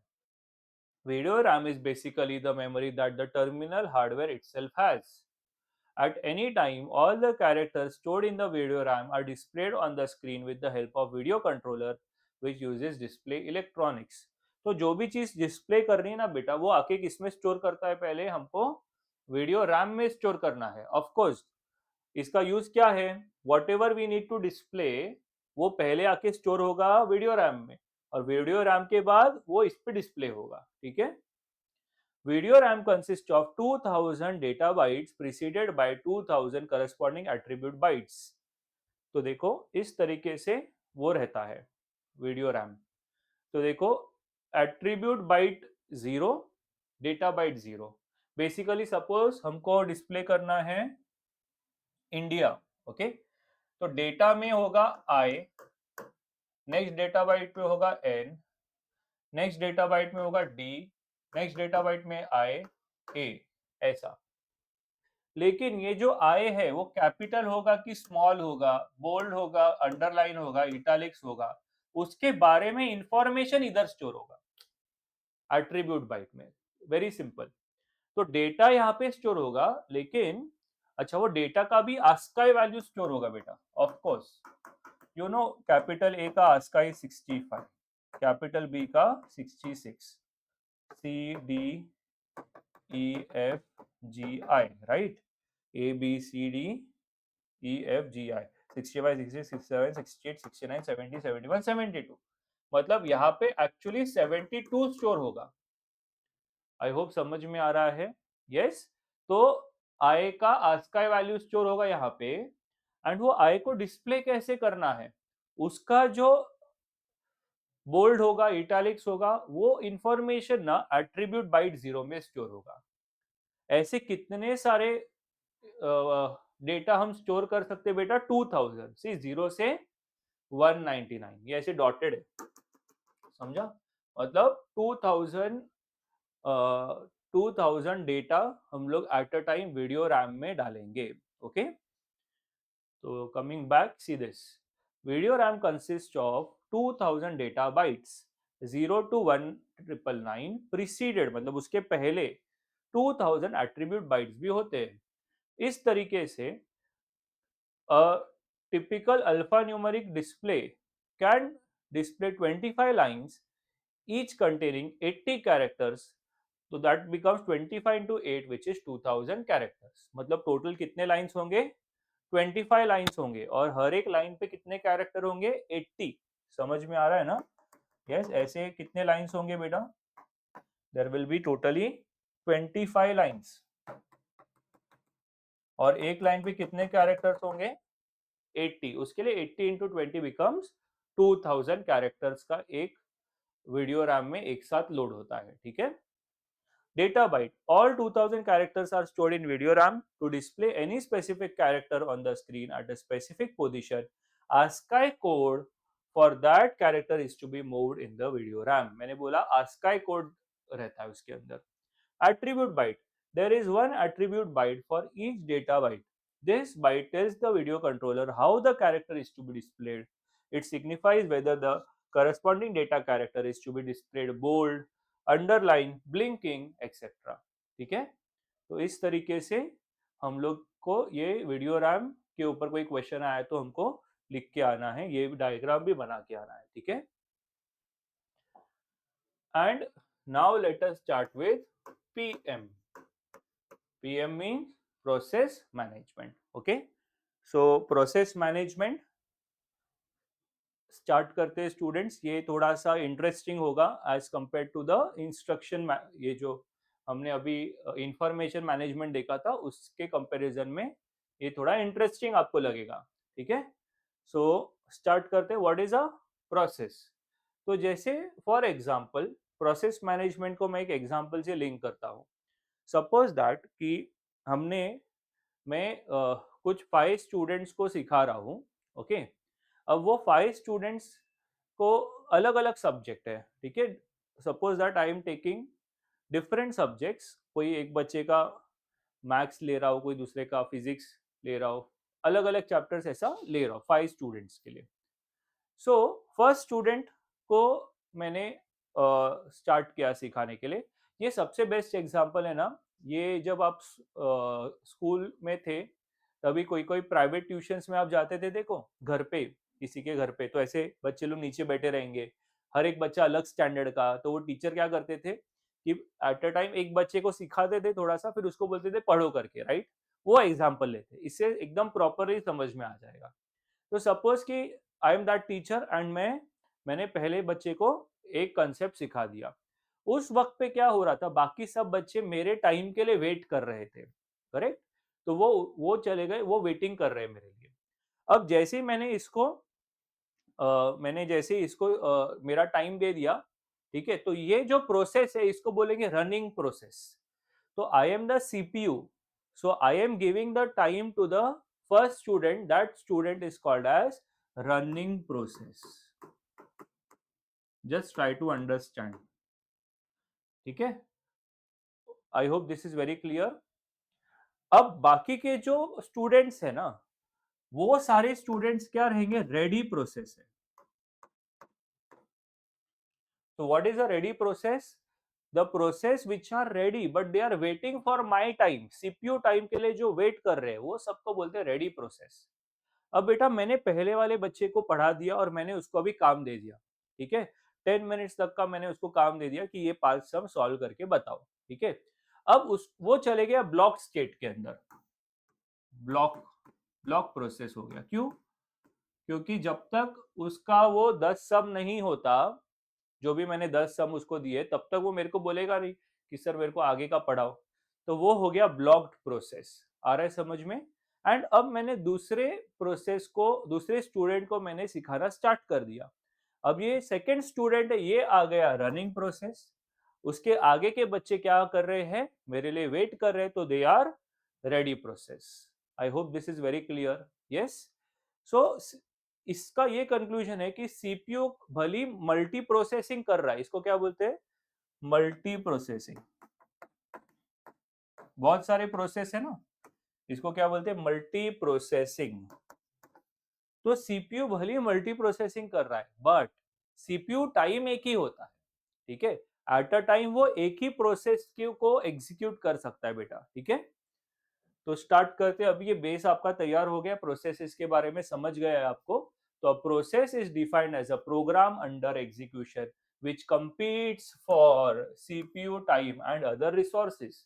मेरे टाइम के लिए ये सब के सब compete कर रहे हैं. ठीक है, तो उसके लिए ये सबको प्रोसेस बोला जाता है. ठीक है, in simple terms a program does not compete for computing resources such as cpu time और memory whereas a process does. तो प्रोग्राम और प्रोसेस में क्या फर्क है? प्रोग्राम हार्ड डिस्क के अंदर बैठा हुआ रहेगा, उसको सीपीयू की टाइम की जरूरत नहीं है, तो उसको प्रोग्राम बोलते हैं.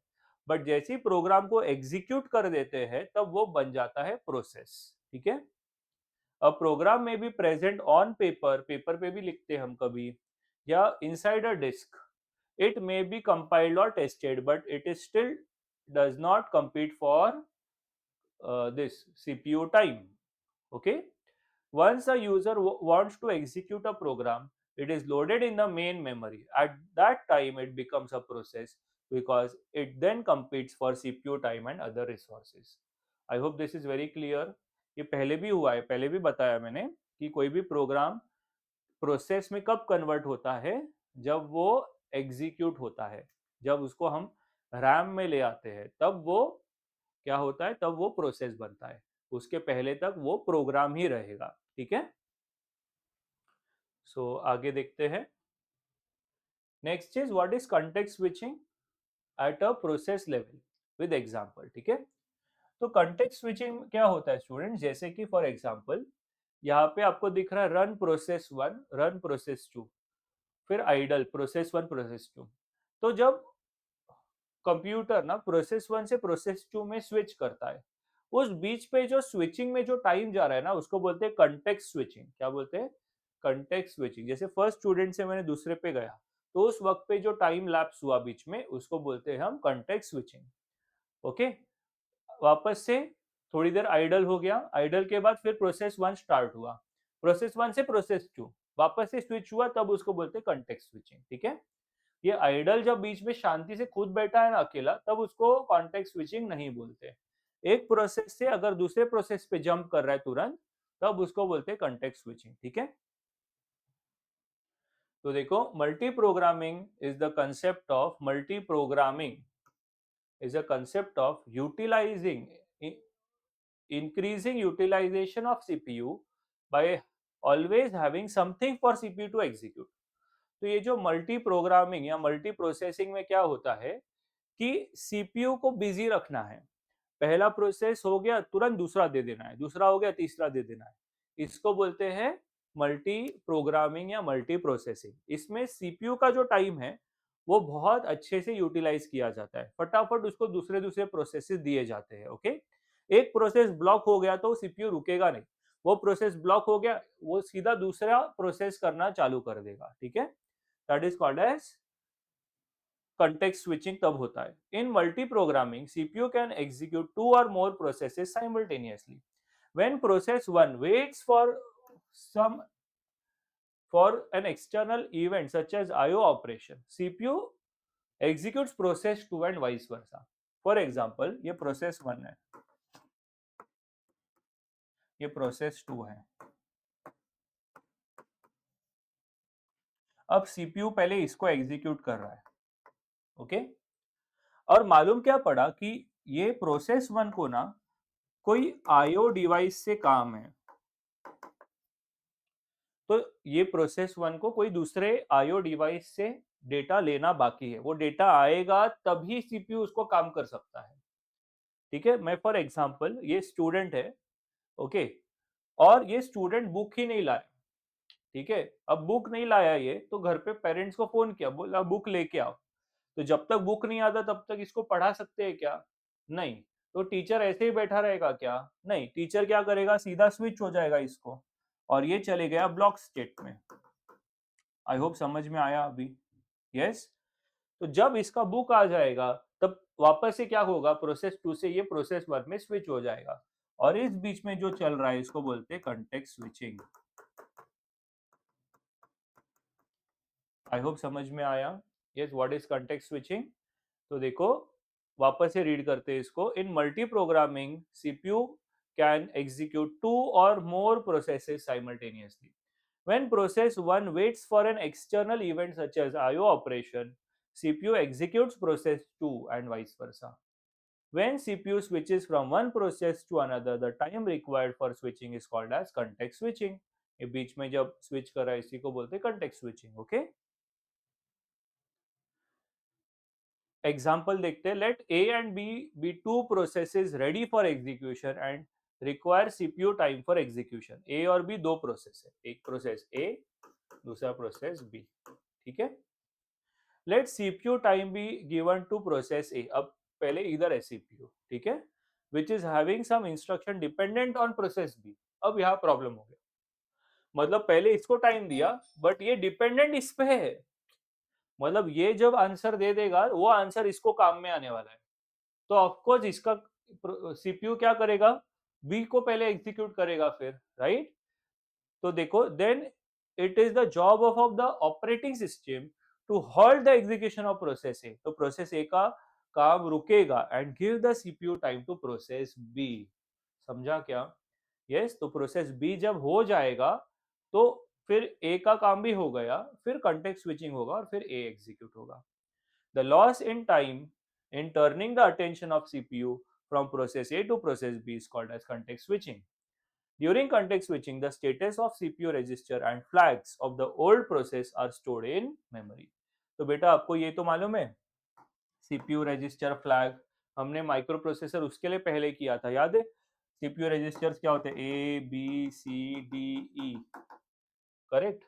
और फ्लैग रजिस्टर, तो बेटा जब इसका एग्जीक्यूशन चल रहा था तो उसका फ्लैग रजिस्टर्स का स्टेटस अलग होगा, जब इधर से इधर चले गया तो वापस इधर आने तो है ही ना, वापस इधर आना है, तो टेम्पररीली ये प्रोसेस के टाइम पे जो भी ये स्टेटस था वो कहाँ पे होता है, वो उसका बैकअप हो जाता है, उसका बैकअप लिया जाता है, बैकअप लेने के बाद इधर आते हैं। समझा? ये एग्जीक्यूट होने के बाद जब वापस इधर आएंगे ना तो ये वापस से रीलोड हो जाएगा, बैकअप में रखा था ना अपन ने, वापस से रीलोड हो जाएगा। आ रहा है समझ में? वही चीज यहाँ पे लिखी है कि जब भी कंटेक्स्ट स्विचिंग होगा तब क्या होगा कि बैकअप, ये जो भी रजिस्टर्स के अंदर का इंफॉर्मेशन है और फ्लैग, उसको बाजू में रख दिया जाएगा, बैकअप कर लिया जाएगा, फिर बी में जाएंगे, बी का काम करने के बाद जब ए में वापस आएंगे ना तो उसको फिर से रीलोड करेंगे, ठीक है। So this is all about context switching. Okay. Next, running ready block, ये ऑलरेडी मैंने एग्जांपल से बता दिया।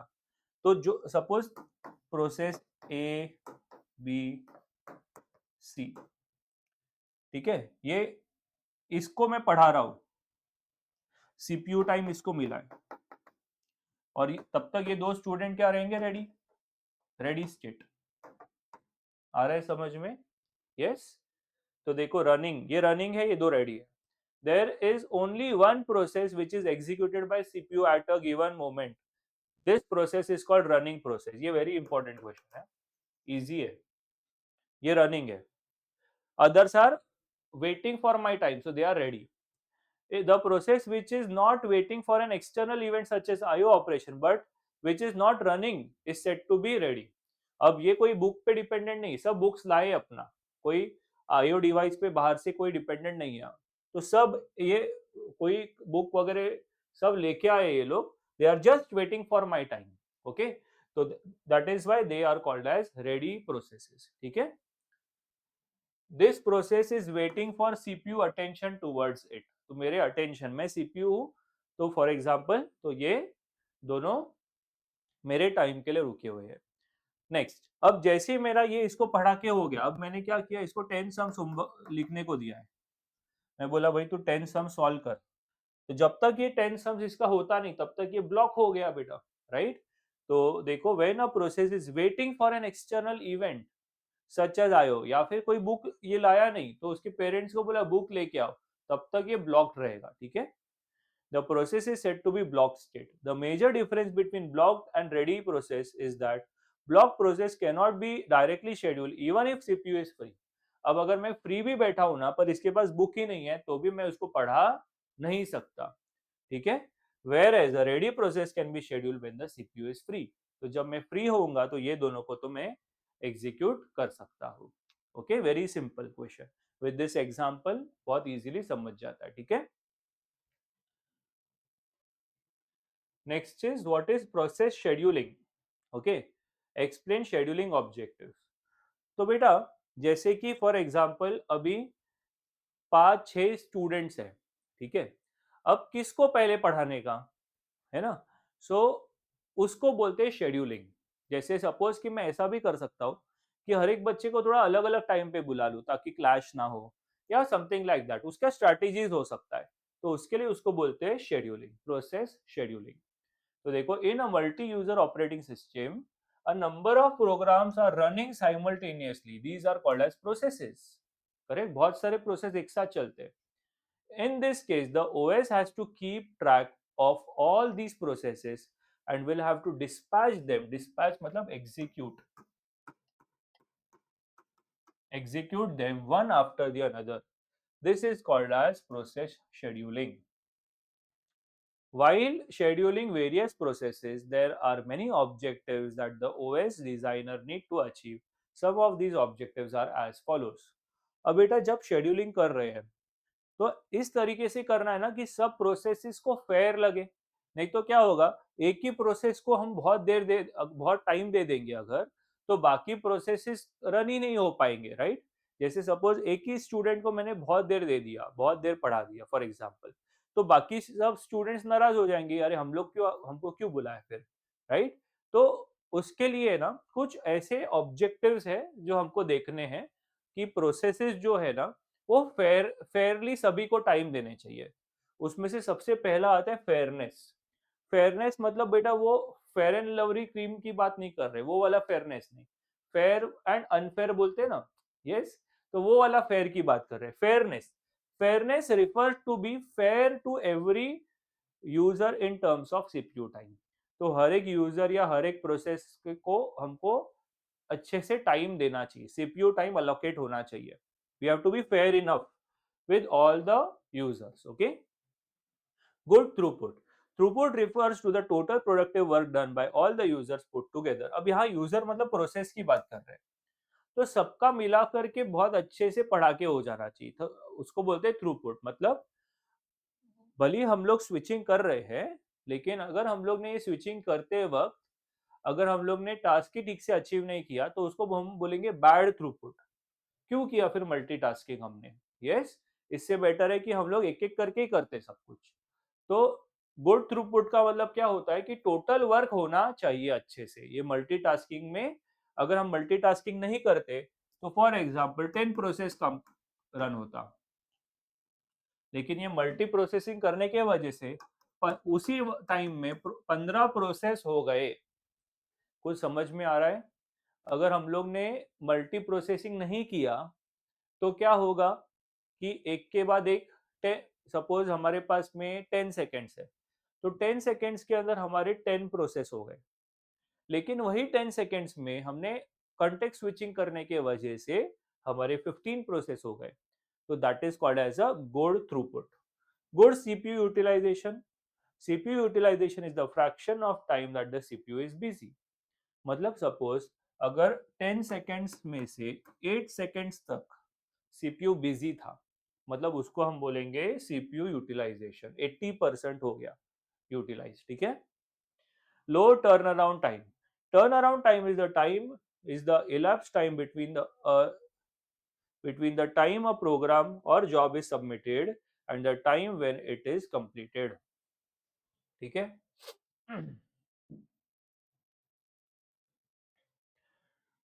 तो ध्यान देना कि एक प्रोसेस रेडी हो चुका था, ठीक है. तो रेडी होने के बाद, रेडी है बट रन नहीं हुआ ना, रेडी हो गया उसके बाद वो रन हुआ, रन होकर के कंप्लीट हो गया. इस पूरे प्रोसेस को जितना टाइम लगता है उसको बोलते हैं टर्न अराउंड टाइम. ठीक है. पहले तो वो रेडी होना चाहिए, रेडी होने के बाद सीपीयू का टाइम मिलना चाहिए, सीपीयू के टाइम मिलने के बाद वो कंप्लीट होना चाहिए. तब तक जो टाइम है उसको बोलते हैं turn around time. Waiting time. Waiting time is the time a job spends waiting in the Q. मतलब जब रेडी रेडी से रन होने तक के जो टाइम है उसको बोलते हैं वेटिंग टाइम. ठीक है. waiting in the queue of the newly admitted processes for the operating system to allocate resources to it before commencing its execution. तो रेडी से लेके रन होने के बीच में जो टाइम है उसको बोलते हैं waiting time. Last, good response time. Response time is the time taken by the OS for responding to an event. ठीक है. तो कोई भी इवेंट को रिस्पॉन्ड करना रहता है, यस, ओएस रिस्पॉन्ड करता है उसको, तो वो जो टाइम है उसको बोलते हैं हम रिस्पॉन्स टाइम. ठीक है. तो ये सारे ऑब्जेक्टिव्स है शेड्यूलिंग के लिए. Next is last few slides on process management. Priority, of course priority is very important. किसको priority ज्यादा देना है? देखो इसके अंदर एक algorithm आता है shortest job first algorithm. Shortage job first. बहुत बार क्या होता है कि कोई कोई प्रोसेस है ना, वो बहुत स्मॉल प्रोसेस होते हैं, तो वो प्रोसेस को सीपीयू पहले टाइम दे देता है। क्यों? क्योंकि suppose that there are 10 processes, उसमें से 5 प्रोसेस है ना, वो बहुत छोटे हैं, मतलब उनको कंप्लीट करने में बहुत कम टाइम लगेगा। तो सीपीयू क्या करेगा कि ये 5 प्रोसेस को पहले कर देगा, फिर रिमेनिंग 5 के अंदर ही कंटेक्स्ट स्विचिंग होगा ना बेटा। Yes, so this is one of the algorithm which is called as shortest job first algorithm. ठीक है, तो ऐसे प्रायोरिटी सेट होता है कि जिसको कम टाइम रहेगा तो शायद उसको हाई प्रायोरिटी देके खत्म कर दो। ओके, तो देखते हैं priorities. The concept of arranging ready processes in a Q so that they can be dispatched one after the another for execution depending on some policy is called as priority. अब external और global priority, ठीक है।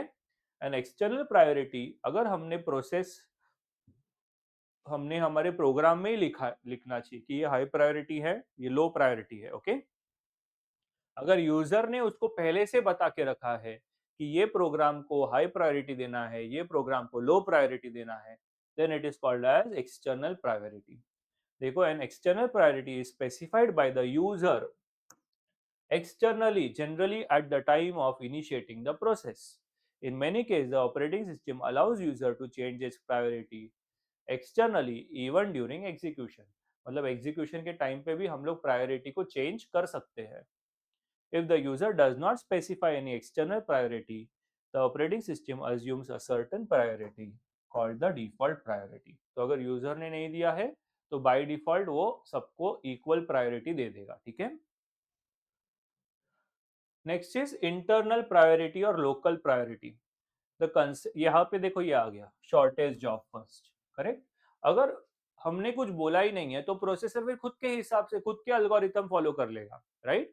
जिसमें वो क्या कर सकता है, ऐसे जरूरी नहीं कि यही अल्गोरिथम यूज करेगा, but one of that algorithm is shortage job first. ठीक है, तो देखो, the concept of internal priorities is used by scheduling algorithm. They basically क्या है, they calculate, basically they do the calculation on the current state of the process. Example, each user while starting a process can be forced to specify the expected time that the process is likely to take for completion. मतलब हमको ही पूछेगा कि लगभग ये process को estimated कितना time लगेगा, तो वो टाइम के बेसिस पे ना वो प्रायोरिटीज दे सकता है। The operating system can then set internal priority which is highest for shortest job. ठीक है, so that at only a little extra cost of large job many short jobs will be completed. इसका मतलब क्या कि एक बड़ा task करने के जगह पे जितना टाइम एक बड़े टास्क को लगेगा उतने टाइम में 5 छोटे छोटे काम हो जाएंगे। तो उसके लिए पहले हम शॉर्टेस्ट जॉब जिसको सबसे कम टाइम जिसको लगता है वो वाला जो प्रोसेस है उसको पहले करेंगे। इसके दो एडवांटेज है। First, if short jobs are finished faster, the number of processes competing for CPU will be reduced, will be decreased. ठीक है, and the number of satisfied users will increase. Of course, अगर छोटे छोटे task जो user है जिनको कम time लगता है वो सेटिस्फाई हो जाएंगे। ठीक है, next is last part of process management. Okay, last part. तो explain the following. External and internal priority already हो चुका है। Purchase priority and time slice. Purchase priority as the name suggest कि कभी कभी क्या होता है कि प्रायोरिटीज को परचेस किया जाता है। ओके, जैसे कि फॉर एग्जांपल अगर हम लोग इमेजिका जाते हैं तो बेटा दो टाइप की टिकट्स होती है। एक नॉर्मल टिकट्स होती है, एक स्पेशल वीआईपी टिकट्स होती है। तो वीआईपी वालों को वेटिंग टाइम कम लगता है, यस। नॉर्मल वालों को वेटिंग टाइम ज्यादा लगता है, तो उनको प्रायोरिटी मिला ना। राइट? तो उसको बोलते हैं purchase priority. This priority is used in situation where each user pays for the time used. Higher priority processes are charged at higher rate. This is known as scheme of purchase priority. ठीक है? Time slice, हर एक process को एक fix time दिया जाता है, उसको बोलते हैं टाइम स्लाइस। ठीक है? सीपीयू टाइम हर एक को देंगे, मिनिमम उतना टाइम सीपीयू हर एक प्रोसेस को देगा। Each process is normally given certain time to run irrespective of its importance. It is called as time slice. Time slice given to each process so that a process does not use the CPU indefinitely. ये time slice देना बहुत जरूरी है, नहीं तो क्या होगा कि एक ही प्रोसेस पे ना सीपीयू अटक जाएगा।